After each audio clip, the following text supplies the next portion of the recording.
Depuis 1989, nous avons analysé plus de 12 000 sols à travers le monde, dans à peu près toutes les écologies de la planète. Donc, sans me vanter, je peux commencer à vous dire comment ça marche un sol. Alors, je vais parler comment marche un sol dans nos régions. Dans nos régions, la France, avant que nous la cultivions, était couverte à 90% de forêt. Et comment ça marche un sol? Comment un sol fait pour fonctionner pendant des milliers d'années sans être dégradé? Et dès que la main de l'homme y met les pieds, elle casse tout. Donc, pourquoi l'homme casse les sols alors que la nature sait les faire pousser pendant des milliers d'années? Pour vous donner une idée, le plus vieux modèle biologique que nous connaissons, c'est la forêt de Bornéo. C'est une forêt qui a 150 millions d'années, qui reçoit entre 3 mètres et 9 mètres d'eau par an et qui continue à faire pousser les plus grands arbres du monde, les diptérocarpus, qui font 80 mètres de haut. Imaginez que la nature laisse passer un petit peu d'azote. Nous, on laisse partir 40 unités d'azote chaque année dans les nappes phréatiques. Imaginez que la nature laisse passer, je ne sais pas moi, un millième d'azote, mais en 150 millions d'années, il n'y aurait plus rien sur Bornéo, ce serait un désert. Or, ce n'est pas un désert, c'est la forêt la plus riche du monde. Alors, comment ça marche? Comment le système vivant fait pour fonctionner? Il fonctionne de la façon suivante. L'arbre, c'est le maître des sols.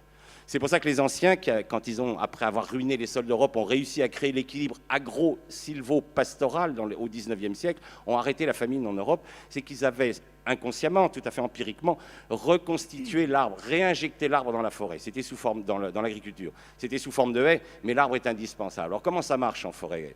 Ça marche de la façon suivante. L'arbre, tous les ans, il fait tomber des feuilles mortes et des branches mortes sur le sol. Ces branches vont être attaquées par une faune qu'on appelle la faune épigée.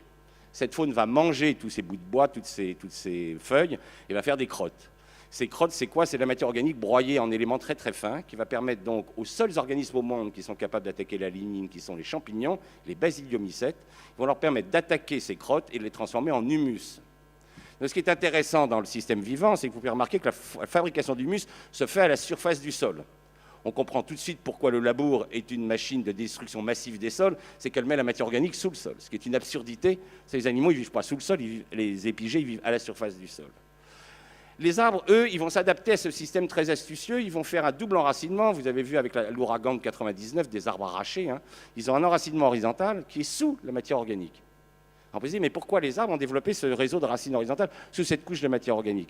C'est qu'au printemps, les humus qui ont été formés pendant l'automne et l'hiver par les basidiomycètes vont être minéralisés quand le sol va se réchauffer par les bactéries.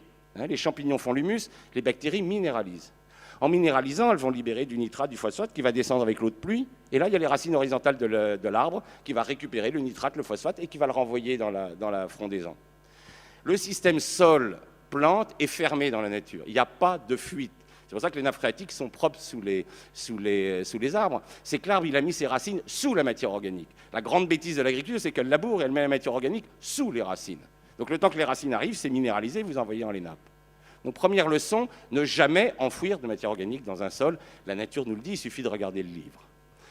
Ensuite, les arbres, ils ont un deuxième système d'enracinement qu'on appelle le pivot, système pivotant. Ce système pivotant va descendre jusqu'à la roche-mère. Là, il y a deux solutions. Où la roche-mère est fissurée, l'arbre va continuer son chemin. Alors, record d'enracinement sous chêne en Europe, 150 mètres de profondeur, sous orme, 110 mètres, sous merisier, 140 mètres. Bon, on ne s'amuse pas à faire des trous de 150 mètres, c'est les spéléologues qui nous rapportent des racines du fond des grottes et ils nous disent, au fond des grottes, on voit les racines qui pendent à la surface et il y a de l'eau qui ruisselle. L'arbre est le seul organisme vivant du monde qui est capable de prendre l'excédent de l'eau de pluie, de l'envoyer le long de ses racines dans lequel il va absorber tous les éléments nutritifs et d'emmener cette eau pure dans la nappe phréatique. C'est pour ça que l'arbre est indispensable dans le fonctionnement de cette planète, c'est qu'il est le seul capable de remplir la nappe phréatique. À cette profondeur-là, la racine de l'arbre est en contact avec le monde minéral. Et qu'est-ce que va faire la racine de l'arbre? Elle va sécréter des acides, elle va attaquer le caillou et elle va le transformer en argile. Donc ce qui est intéressant, puisque le sol est un complexe argilo-humique, c'est que l'humus est fabriqué en surface grâce au travail des champignons et de la faune épigée, et les argiles sont fabriquées en profondeur par l'attaque des racines des arbres au contact du monde minéral.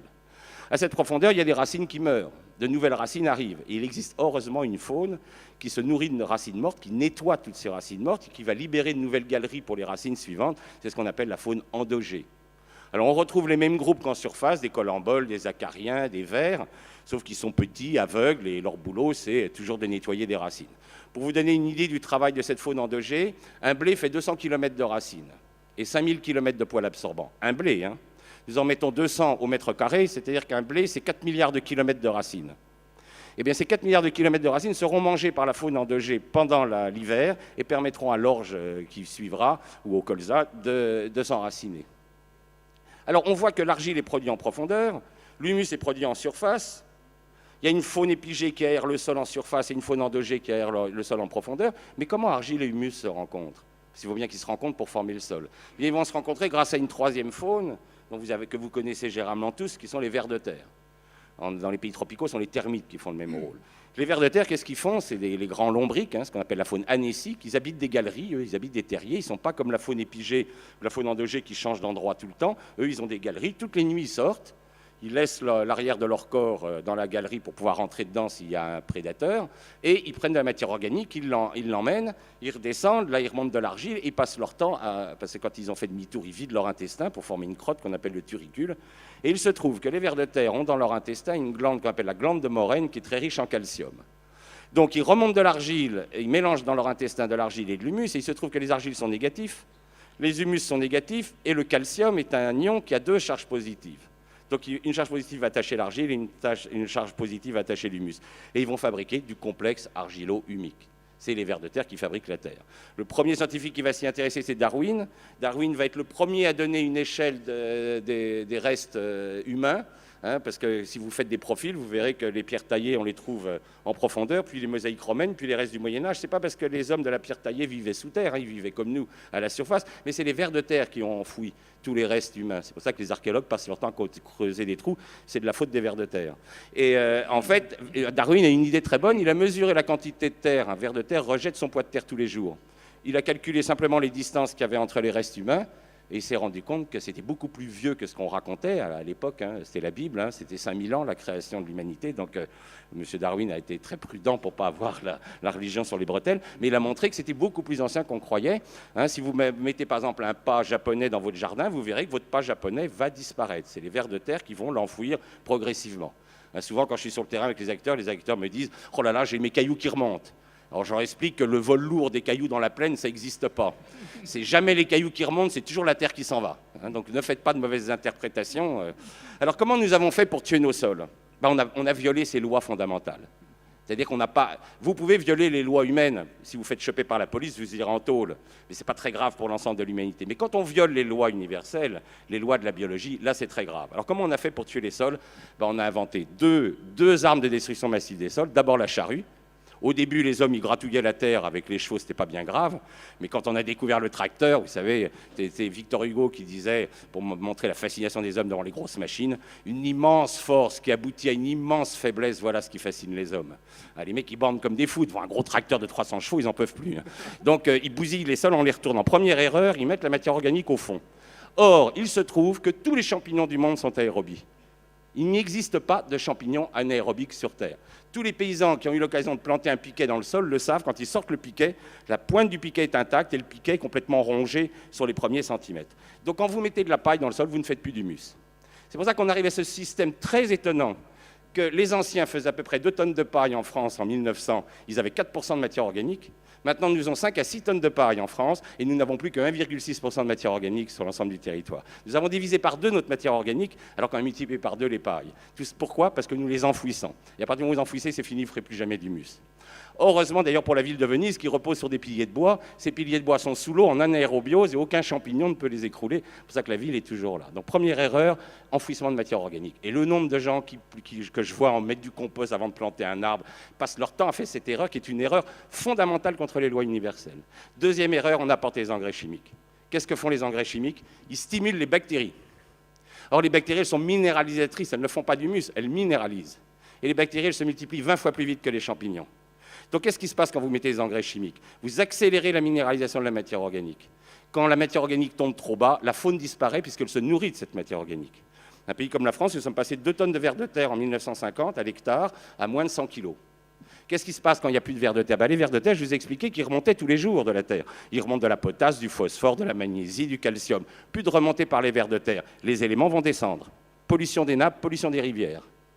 Vous rentrez dans ce qu'on appelle, après cette dégradation biologique des sols, vous rentrez dans ce qu'on appelle la dégradation chimique. Votre terre va perdre ses éléments nutritifs. Vous allez envoyer de l'azote dans les nappes, vous allez envoyer du phosphore dans les rivières, etc. Vous appauvrissez vos sols. Or, il se trouve que lorsque le taux de matière organique est tombé trop bas et que vous avez minéralisé des ions fondamentaux qui attachent argile et humus comme le fer, le calcium, etc., eh bien l'argile n'est plus attachée. L'argile s'en va, les rivières se chargent de boue dès qu'il pleut. C'est la dernière mort des physiques, c'est ce qu'on appelle la mort physique des sols. Votre sol part à la mer. Et c'est comme ça que vous ruinez un sol. Et c'est comme ça que des agriculteurs qui, à l'heure actuelle, moi je travaille avec des agriculteurs depuis 89, des gens en Beauce qui étaient très fiers de faire partie du club des 100 quintaux, ils roulaient des caisses. À l'époque, ils avaient des blés qui, en génétique, étaient des blés à 110 quintaux, donc ils faisaient presque le rendement génétique. Maintenant, ils ont des blés à 150 quintaux et les mêmes agriculteurs font plus que 90 quintaux.